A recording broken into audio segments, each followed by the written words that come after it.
Welcome everyone to Stand Alone, where we give ourselves the tools from going from ordinary to extraordinary. And I believe there's a calling inside of every single one of us to really have this. And so today we have a special guest with us, Lyndsay Dowd. She's in a phenomenal place in her life where for 25 years she has been working in sales and management, but she made a decision to make some little shifts, a fine tuning. And what it really revealed to her is what a lot of people are talking about today. And this word is culture. And so today for Standalone, I want to talk about this today because for a lot of us, we take for granted the environment that we're in sometimes. We're not really aware of it. But as we become more aware, we start to feel the effects of it. And what is really important today is that if we're talking about it, what are some strategies to make culture better? And so 25 years in sales and management, Lyndsay, I think this is phenomenal. You specialize in acquiring, motivating, and developing salespeople. And, we were talking previously and we said, a lot of companies forget that salespeople are people. So I want to welcome you to the show today. And I want to kick off this conversation because I know that you talk about heartbeats versus head counts. Yeah. And what does that mean? And why have you pivoted in this direction, especially for this time today, where people are thinking about this more than ever before? Thank you so much for having me, Sabrina. I'm super happy to be here and very honored to be a guest. I had this legacy career, lots of awards, lots of accolades. I, climbed the ranks. I spent 23 years at IBM and really made some phenomenal relationships and got to do some really wonderful first of a kind businesses for IBM. And I know what it's like to experience awful culture, both at IBM and elsewhere, but I also know what it's like to experience phenomenal culture. And I know what it's like to build it. And what happened for me was I had this amazing team. I had built this tremendously diverse organization. Everyone was firing on all cylinders. People felt rewarded. They felt excited. They felt recognized. They were allowed to build their own best practices. And it really helped. I watched people lift each other up in a way that isn't that common, unfortunately. And I made this pivot at the beginning of this year because what I recognized was, first of all, we were dealing with this great resignation, right? Everyone's leaving their jobs and they're not leaving for big money. They're leaving because they're really not feeling valued. They're not feeling seen. They're not feeling like their ideas are being rewarded. And I watched so many colleagues leave jobs just because they were tired, they were fed up, they didn't want to be treated that way anymore. So they were looking for the promise of purpose, collaboration, community. And I recognize this moment as, okay, companies need help. They don't understand why their people are leaving. They don't understand what's happening, and maybe they have some toxic leadership they're not aware of. I mean, the biggest mistake we see in sales is you have a phenomenal rep who crushes it, and the only career path available to them is to become a manager if they're going to matter to anyone. And that's such a big mistake because some of those people should stay reps. They don't delight in the success of others. They love the look in the client's eyes when the clients do the things that they need to do and they help them get there. And that's perfect. And it's great, but maybe they should stay in that lane. I had a rep who was making 7 figures as a rep. She was doing tremendously well. And somebody gave her this poisonous idea that if she wasn't a manager and if she didn't change her career path, her resume had no value and she had no value. And I thought, what a shitty thing to say. What a horrible way to make somebody feel. And what's wrong with success that way? Nothing. And so it's this combination of a lack of willingness to meet people where they are. I believe in this concept called inverted management. And what this really is having every manager across your organization ask their direct reports, how can I be the best manager for you? That is not something that is done very often. But when it is, people will give you wildly different answers. And it's based on age, it's based on experience, it's based on all of the things that have got them to where they are. But their answers are going to vary. They're going to say, I need a coach. I need someone to role play with. I just need an escalation point. I need you to help me manage some relationships that are senior at a client. They're all over the place, which is great because it helps you advocate for your people as a leader. So I just said a whole lot. No, and I really want to like dissect this because Yeah.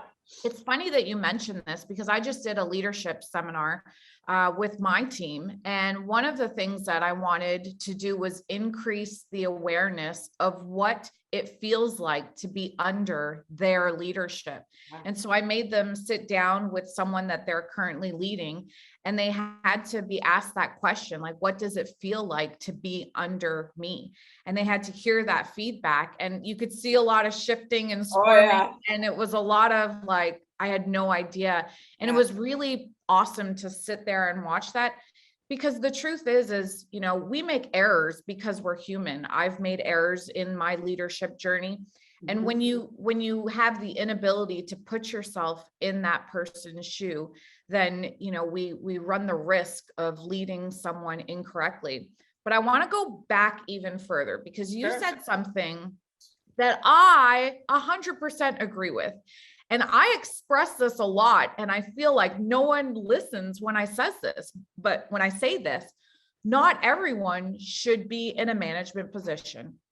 And, you know, this falls on deaf ears in corporate, in companies that are run with like a corporate feel, because they lose touch of what really goes on in the field. And some people, I love that you said this because they don't, a producer takes tremendous pride in how their customer feels as opposed to getting that feeling from leading someone else. Can we dive into this a little bit today? Yes, I'd love to. And what you're hitting on is when you have a person that delights in the success of their clients, the company wants to magnify that, right? They want more people to learn from that person. But why is the only option for them to be a manager? It's not. And so I have another methodology that I really like to leverage. And I did this a lot as a leader, and that's recognition. And recognition comes in a lot of forms. Of course, there's the obvious, the awards, the cash, the trips, but there's the other stuff like, hey, since we've been talking on one-on-ones, and since I asked you the question of how can I be the best manager for you, you told me you love to speak in front of people. Would you speak on the next all hands call and tell the story about how you won this deal? Maybe it's not the biggest deal. Who cares? They learn something and they have something to share. And that recognition creates this friendly competition across the team, and people want to rise up and they lift each other up that way. And there's so many ways to recognize people. I love the bosses that did really weird, quirky things and said, I'm going to do a challenge, and whoever can crush this and coach someone else on the team or whatever it was is going to win a Peloton. Like crazy, crazy competitions. But you know what?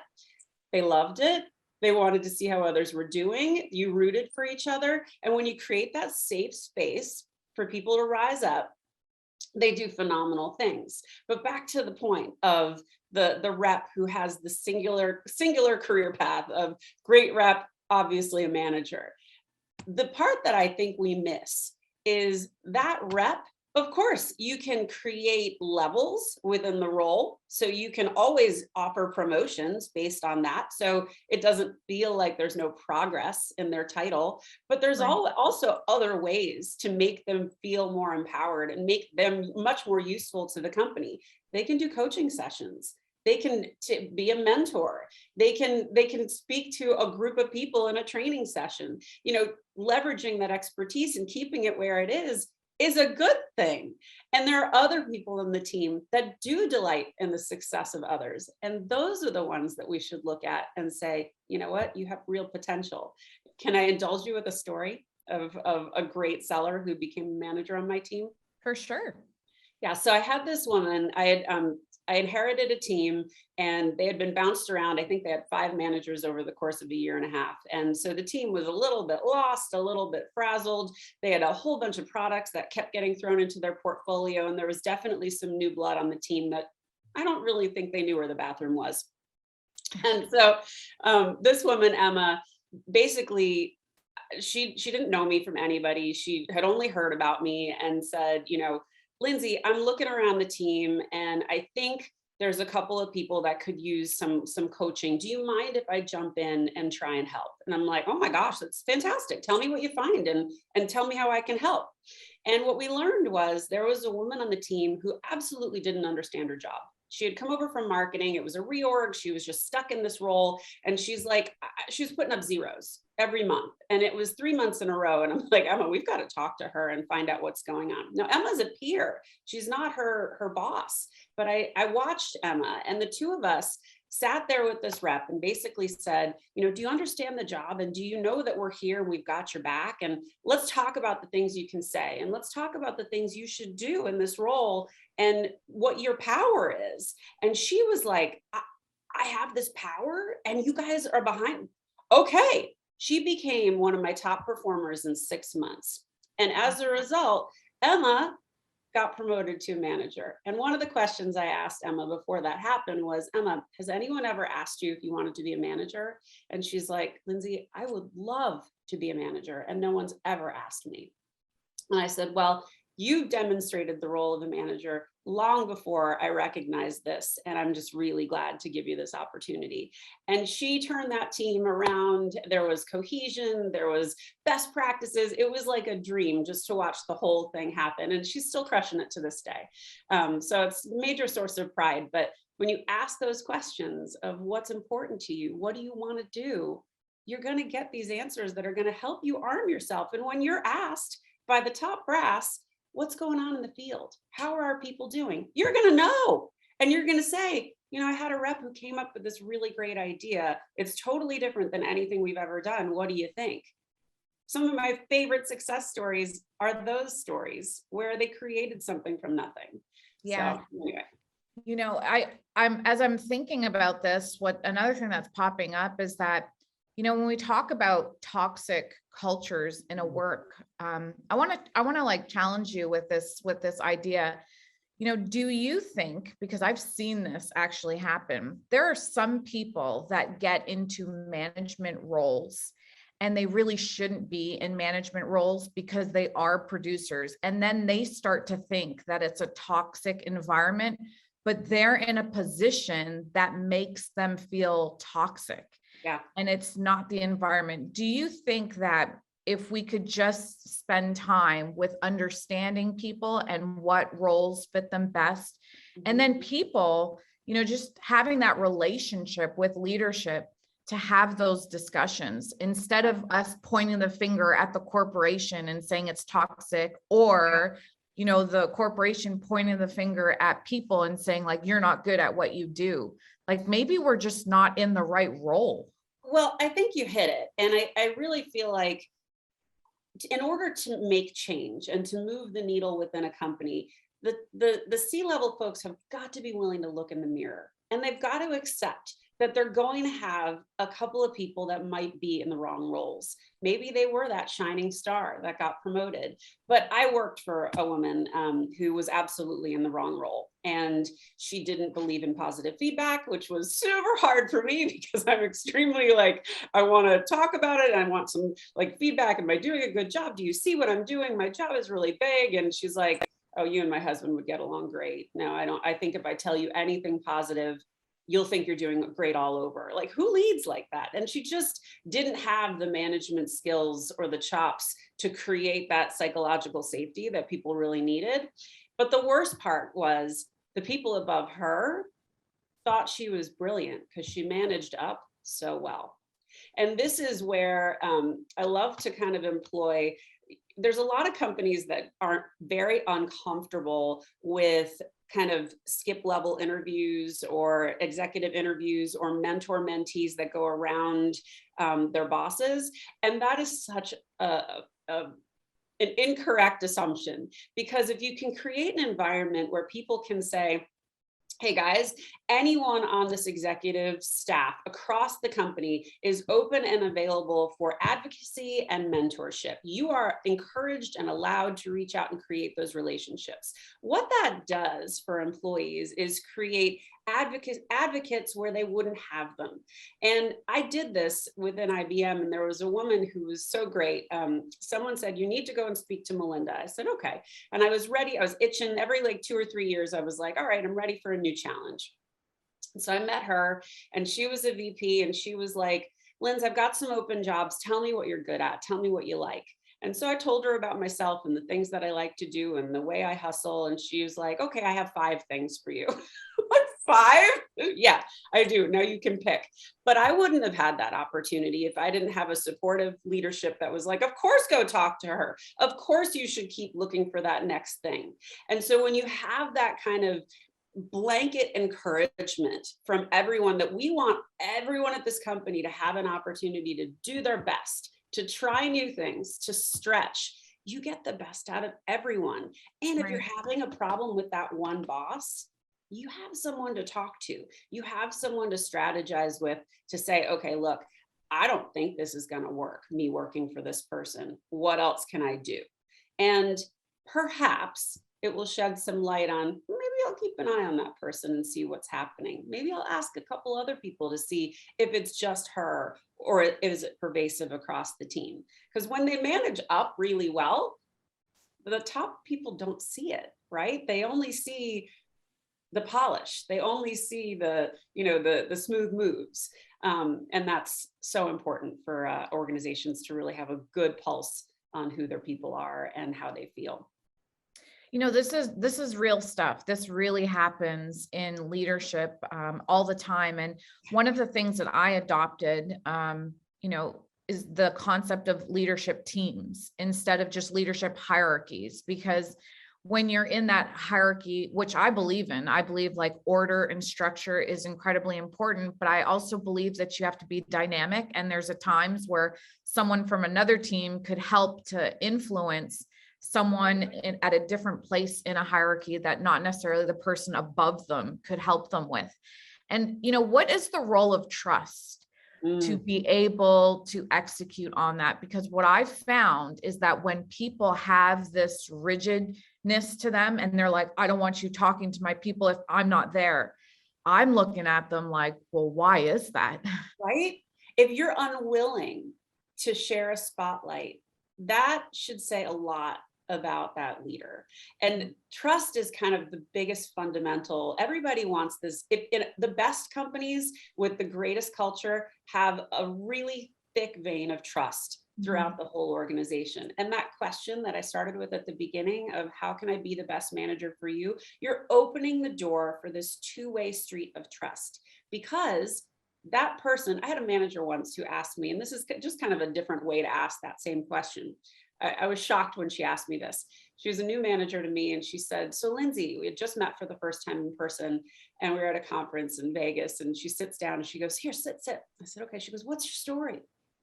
I go, how I got this job, like how I got to Vegas, like which story? And she goes, no, your story, your whole life story. I'm like, you want my whole life story? You have a minute? That's gonna take a while. Are you sure? Yeah, I want to understand what makes you tick. I want to understand what motivates you, and it'll help me understand how best to manage you.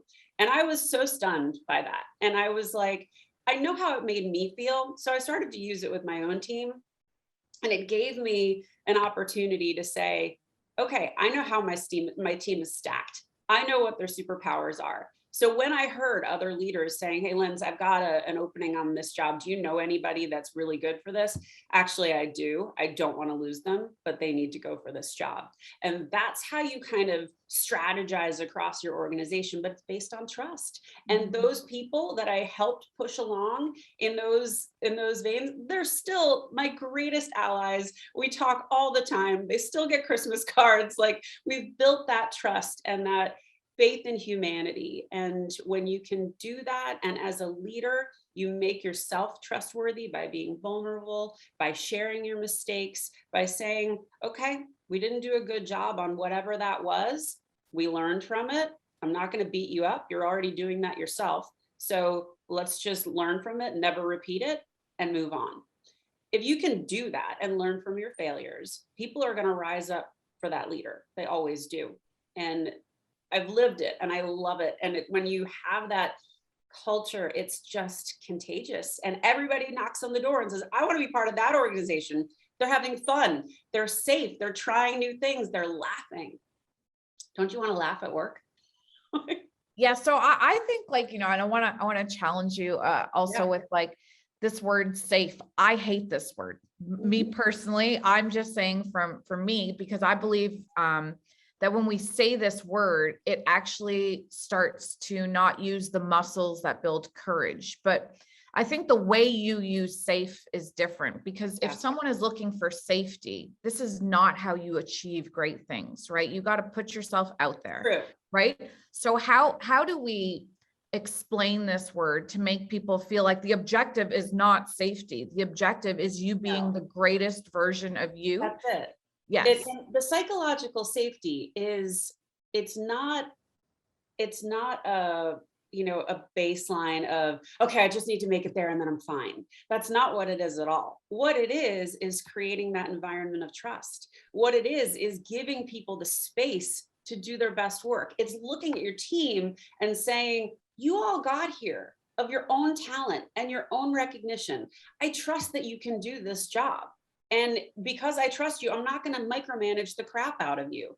That's psychological safety. That is just creating the environment for people not to be afraid, for people not to feel like, I'll give you a story. I had a boss who basically said, I don't like how you're doing these calls.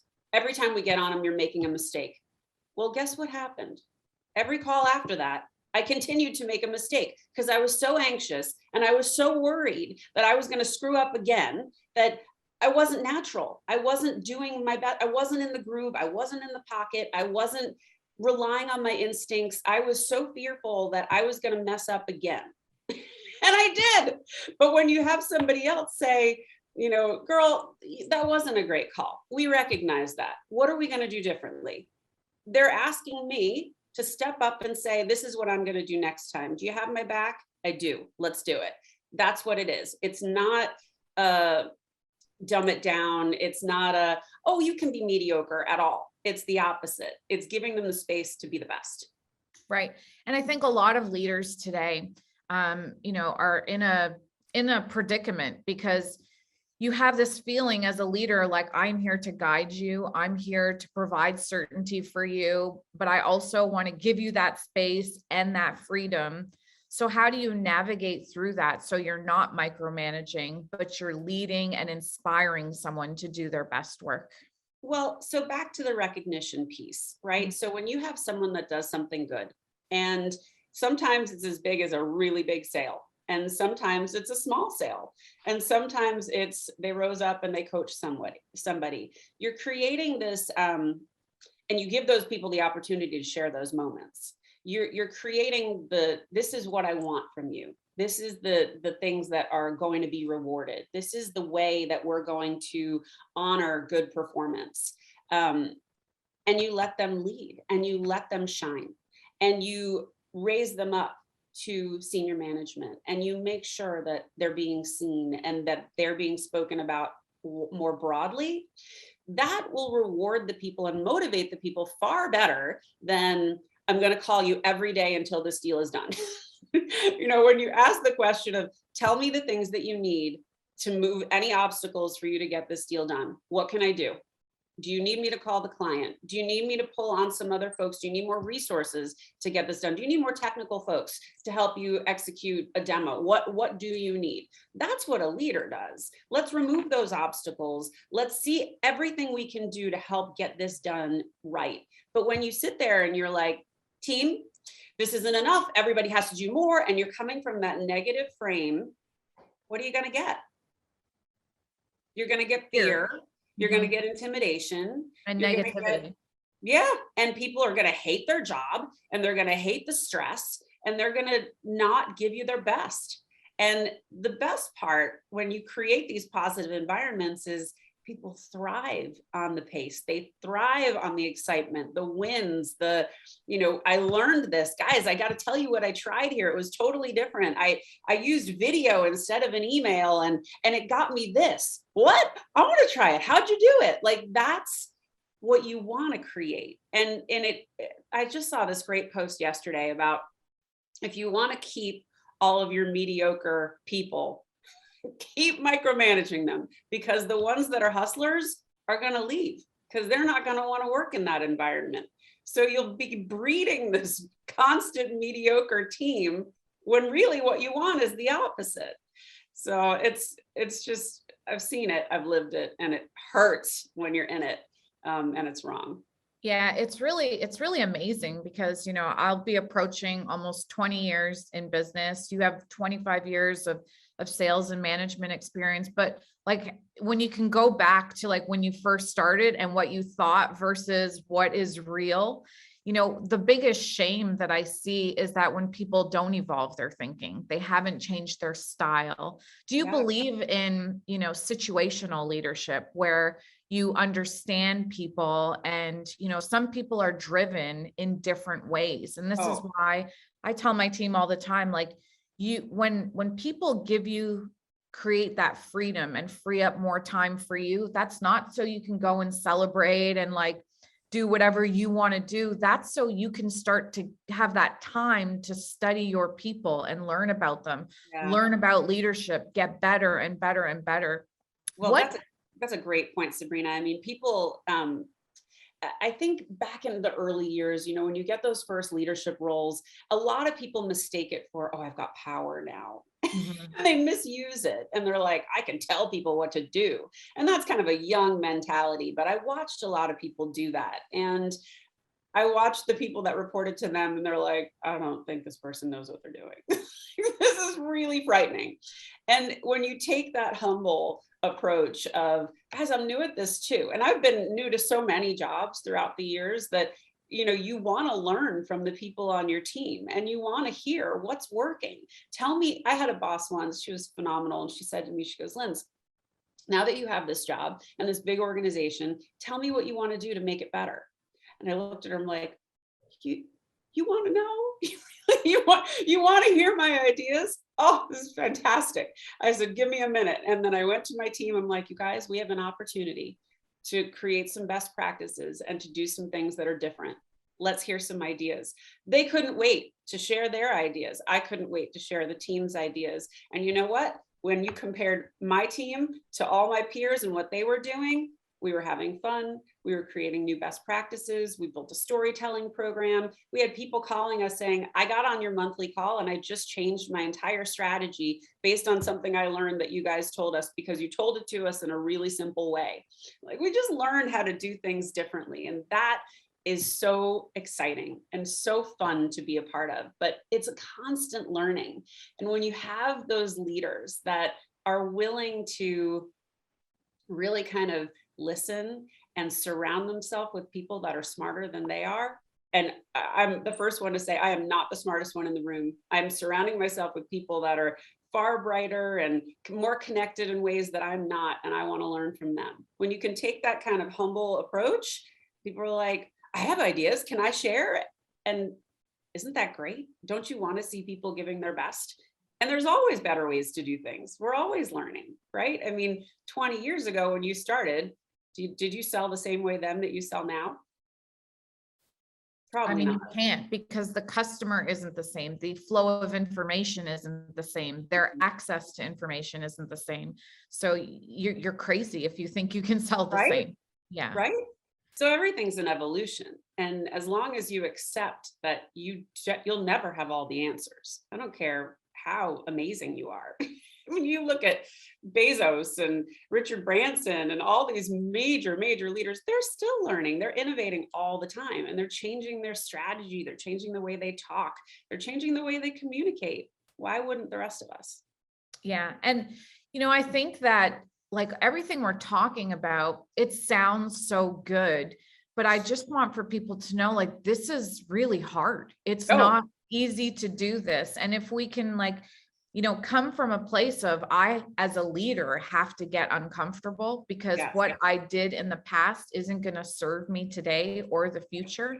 So how, as a leader, how do we, because sometimes as a leader, we're doing something and we know it's wrong and where we can feel it. How do we change? How do we stop what we're doing and grow so that we can be better and become a better leader? Yeah, I think one of the things when I'm talking to leaders is saying, okay, are you willing to look in the mirror? And if you are, these are the words I want you to use for your people. Team, I haven't done enough to invest in you. And this is what we're doing. We're going to make some changes. You're going to hear language changes in the ways that we're speaking to you and the way that we're all going to speak as a company. We're going to make some changes that are going to change the way that we feel about this place, but we all have to do it together. We haven't done everything right, but I want us to acknowledge that we can grow, that we can pivot, and that we're going to do right by you. So I want to hear your ideas. I want you to understand this is going to be an adjustment for all of us, but we've really got to take this time to figure out what works, what doesn't work, and feedback is going to be important. So your managers are going to come to you and they're going to be asking you these questions of, how can I be a better leader? Be honest, give them that good feedback, because it's only going to help you in the long run. They're going to better know who you are and what you need. So when a manager or a leader can say those kinds of things, first of all, it's disarming. The people are going to be like, wow, this is someone who really recognizes they want to make a change. And some people are really narcissistic and it doesn't work.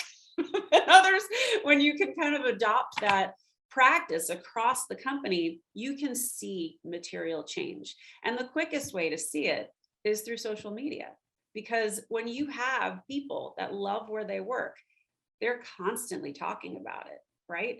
I have a friend who works for Zoom, and she says it's some of the most phenomenal culture she's ever been a part of. She said she's part of her CEO's fun squad. I'm like, his fun squad? She said, yeah, he wants to infuse fun in everything we do, whether it's a virtual background or it's a challenge that the whole company is going to take on or something to celebrate. There are always ways to make it fun. Well, how do you think that makes all the employees feel? Creating that space for joy and laughter. Oh my gosh, they all want to talk about it. And that's free advertising. So that's the best kind of press you could ever get, when your own people have pride in what you're doing. So there's really nothing but upside in building this culture. And what I firmly believe, and I've seen with my own eyes, when you build it, the results follow because people rise up. And so the numbers are always going to be impacted in a positive way when you make those changes. Yeah, one of the things that I notice in leaders is I always look at, do you have an agenda? Because those are the most dangerous leaders, right? And it's not a mission, it's not an objective. Like, every leader has to have an objective, but when they have an agenda, it means they're trying to manipulate the behaviors so that they can get what they want to have done a certain way. And I want to talk about this because the way we do things is where the innovation lies, because we all have to be on a similar objective. Just like when you said, this individual you were training with, they were producing zeros. She has to know that's not a common objective. We can't come in here with zeros. No. Like, that's not okay. No. But how do we go as a leader from having an agenda and being narrow-minded and closed-minded to being open to hearing different ideas so we can hit objectives? Yeah. I think it comes back to understanding. You obviously have the company goals that you have to adhere to and drive and produce. And I was coaching a woman recently. She was a regional VP at this company. And what her new boss had said he was going to do was entirely antithetical to what she got for her comp plan and her quota. And she had to deliver this horrible message to her team. And I asked her, I'm just like, how long can you work for somebody who lied to your face and is now going totally against your values of, this is not how you lead, that you like to be a transparent leader. And you basically heard this, your team heard it, And now he's done the complete opposite. How long can you work in that environment? And some environments are beyond help. And as an employee, you kind of have to take the pulse of, is it just my boss that is toxic, or is it all of the leadership? Is it, you could have great products. You could have really innovative people that are in your R&D department. But if you have sales leadership that is toxic, that believes in micromanaging and intimidation and, aggressive approaches, that might not be the environment you're going to thrive in. And what's so interesting about this great resignation is people are so openly talking about what they need and what they don't want. And now I think is this better time than we've ever had in our corporate culture, that it's kind of out there, right? Everybody's writing about it. And if you're a leader of an organization, you better do a pulse check and say, am I doing these things? Are my people adhering to the values that I hold dear? And are we off the rails? And maybe we are. And maybe we need to stop and get some experts in here to help us correct. And I think everybody has room for correction in some way. Lord knows I've been given lots of feedback. I'm like, oh my God, I said that and it really bothered you. I'm very sorry. It won't happen again. And you learn from it and you remember it. You probably beat yourself up over it. But when you can move beyond it and grow, that's what you want from everybody. I want one of someone we both know, I won't use his name. He told me about his evolution as a leader. And he used to be, as he called it, a giant ogre. And he yelled at everyone and intimidated everyone. And over the course of the last 15, 20 years, he's completely changed to a compassionate leader where he lifts his team up and they love to work for him. And when you see that kind of transformation, it gives you hope. And it makes you realize, okay, if this guy could go from where he was to where he is now, and he's running a company and it's very successful, there's hope for a lot of people. Yeah. I mean, there's hope for me. I was, I was very, very aggressive. I'm still aggressive today, but I've also learned that I have to round my edges off and I have to be more for my people. I have to know when to bring intensity. So I like that word more. Like, I think I'm intense, not necessarily aggressive, but it's also about the timing. Like, there's a time to be that. And, this is the thing about sales. Like, you have to bring these different personalities when you have objectives to hit so that you can infuse energy into the sales force, which I think is incredibly important. And isn't everybody multifaceted? Right? Yeah. I mean, you can't be intense all the time. You just keel over and die. So you just can't. So you want people to be nuanced and you want people to hit the gas pedal when they need to and to have fun when they need to and to bring levity when they need to. And this is the real fun discovery that's been happening as I've started on this journey. Nobody wants a 100% polished person who is going to be so buttoned up on everything they do. They want how'd you learn from your mistake? You got fired. What? How does that happen? And look what you did since then. Like, they want that story. Everyone wants to root for somebody. So when you can admit those failures and those mistakes, and when you say, like, God, I was so bad in front of this client, and it was the worst thing. I thought I should never be a seller again, but I learned from it and I came back and I did this. Everyone wants a good story like that, right? And so when you can kind of show yourself as this humble leader who understands, you know what, I was too intense there, I just needed to pull back a little and I missed it, they'll be like, right. I love that she saw that. That's great. People want that. Totally. I wanted to talk about the role of communication in culture, because, when we hear this all the time, the Great Resignation. I'm a big believer that, quitting is something that is a very dangerous conversation to entertain. Yeah. And, a lot of what I'm seeing in today is people failing to communicate and then just walking away. Yeah. And so there is a big difference between a company not aligning with your values and principles versus you're not getting what you want and you're just going to find it somewhere else. Well, that's not the solution. So what is the role of communication in building a successful and, Yeah. success producing environment? So I have a concept that I call stay interviews. And stay interviews ideally happen so you never get to an exit interview. But stay interviews are also, so you talk to your sellers weekly, bi-weekly about their numbers, right? Mhm. Well, if you switch it so it's the first 2 months of the quarter, it's 1 week numbers. The second week, you're talking about them. You're talking about their life. You're getting to know them. You want to know about their career aspirations. You want to know the things that they loved in their last jobs. You want to know the things that they're good at. And when you understand and you take those moments and you say, tell me something that I can improve on, or tell me how you might do this, or when you look at your career, where do you want to take it? Because I want to best support you. First of all, you're creating, again, this great vein of trust, right? Right. And you're understanding who your people are. So by implementing this as a regular practice, and if you can't do it every other week, do it once a month. But you have to do it. And you have to, I hate when leaders are like, I don't have time for that. Okay, well, if you don't have time for that, it's going to bite you in the ass because you're not going to know who your people are. And you're not going to know when positions open up who your key players are that should move. You've not taken the time. You just don't get to know them. And that's a mistake. So anyway, I just think those conversations are so fundamentally important, really for every leader, not just sales. But when you understand that, you really can build a much more dynamic, rich organization. And I just think it's so fundamentally important.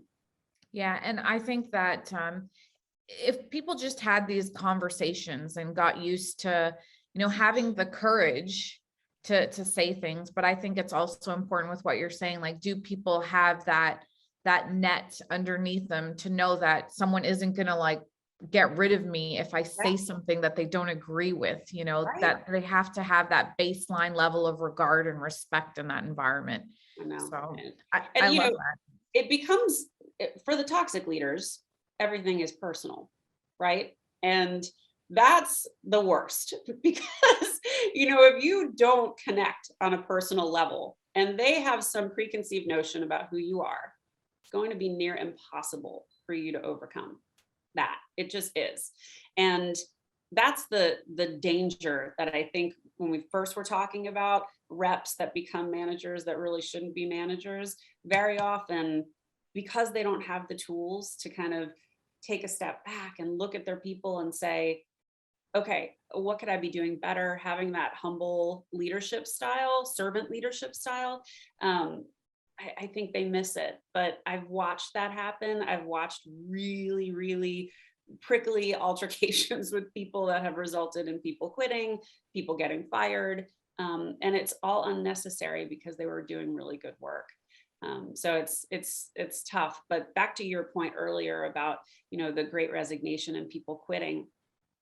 The quitting is happening because they're not having these conversations, and people aren't feeling that they're being seen.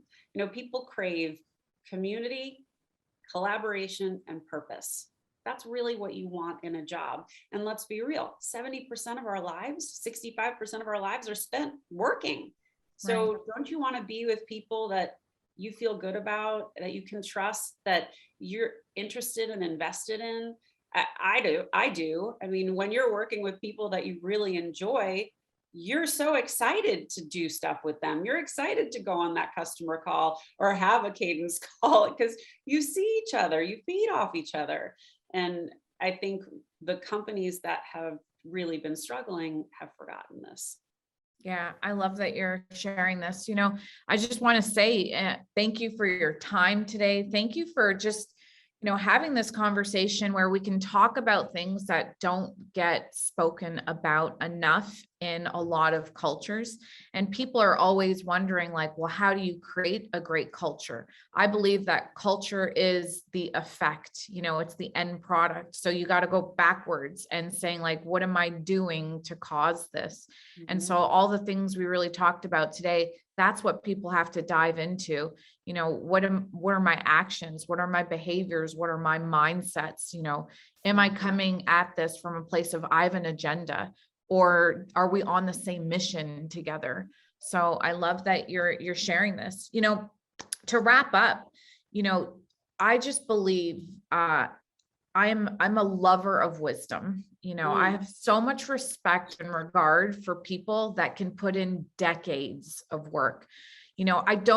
I've come to this place where when someone does something, I'm like, do it again, then do it again. And let me see you do it again and continue to do it again. Like, that's what greatness is. That's what being extraordinary is. It's not just a one-time thing. And can you endure? So I just think your wisdom comes from your endurance. What would you say in 25 years is something that, you've been able to grow that spirit of endurance, and to just Wow. share with everyone that, like, even if you are in a bad place, like, come at it with a different lens. What can I learn from this, instead of running away, instead of building this mentality of like, I can go find something else? No, you have to learn certain skills because you're gifting yourself the spirit of endurance, which then gifts to you wisdom. Yeah, I'd say there's two things that I learned over the years that have served me really well, and in turn have helped me serve others. And Mhm. one is building those relationships of advocacy, both me finding advocates, both in my company and outside of my company, and being an advocate for Love that. others.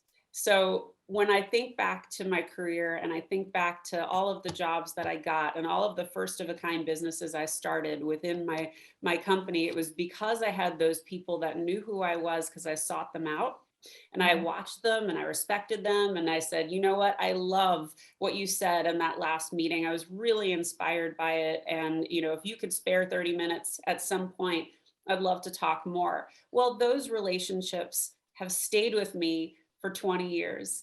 And they get Christmas cards, and we still have lunch wherever we're in the same town. But those people are mentors, advocates, and friends, and that really feeds your soul. It helps you check yourself. Am I crazy? Should I leave this job because I'm feeling this way? No, no, stick it out. You haven't been there long enough or whatever. And they know you, so they know Yeah. what you're capable of, but they're also your cheerleader.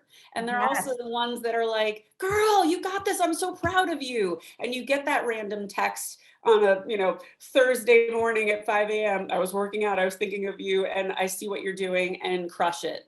Do you know what that does for somebody when they get that little note? And I know what that does for people. So, when you send that note to someone and say, I remember when you were putting up zeros, and I'm so proud of what you're doing right now. Like, they feel that. And that's just spreading that positivity. But the other thing that I think I've learned really much more recently is how powerful networking really is. And specifically through LinkedIn. The connections that I've made in the last 3 months have been profound and interesting, and have really amplified the message that I'm trying to spread, because it's resonating with them, but it's also dovetailing nicely with what they're doing. But when you come from a place of, I don't want anything from this relationship, I just really like what you're saying. I love these contributions. I'm learning from you. First of all, it makes whoever is sharing whatever they're sharing feel great. But it then creates an opportunity for a relationship that you might not have had before. And some people can kind of dismiss the whole, well, it's a stranger, and how much stock are you going to put in a stranger? Well, everybody's a stranger at some point. Right. And you got to figure out a way to connect with people. But I think, there's no longer is a boardroom or a conference room the only way to do business. And we saw that through the pandemic. And this virtual world we're in is only going to increase. It's Mhm. going to the metaverse, whatever that is. And we've got to kind of figure this out. And LinkedIn isn't the place that you go just when you're looking for a job anymore. It's a place where you're finding experts, where you're seeing inspiring stuff. But the stuff that I'm doing, I'm seeing all these experts write about it, and I'm like, okay, I'm hitting a chord, because this is what's being talked about too. So I want to connect with those authors, and some of the authors of the things that I've written, we're starting partnerships together because we're like-minded, and it was unexpected and really cool. So you got to kind of be open and be hungry and be complimentary, because I think it will serve them and you really well. So those are Yeah. my two tips. That's so awesome. You say the word advocate. I use the word like fan. It's good when someone is a fan of you, and then you should also become a fan of someone else. So I love that you shared that. I thank you for having this conversation today, because really, what you're doing, Lyndsay, is so incredibly important, because you're opening the door to have communication and connection so that people can get better. And that's what we all want. At the end of the day, if you're a sales rep, if you're a manager, we all care about getting better. So thank you for your work. Thank you for your dedication to your craft and what you do. And thank you for being a great contributor to our community of standalone. I really appreciate it. Thank you Thank so much. you. Thanks for having me, Sabrina. Have a great Where weekend. can people find Oh, you if they want to hear more information from you? yeah, my website is heartbeatforhire.com. I'm on LinkedIn. I'm on Insta at Lyndsay Dowd H4H. And I'm constantly posting and sharing, and hopefully giving people some good nuggets to think about. But that's where you find me. Okay, awesome. Thank you so much for your time today. Thanks, Sabrina. Take care.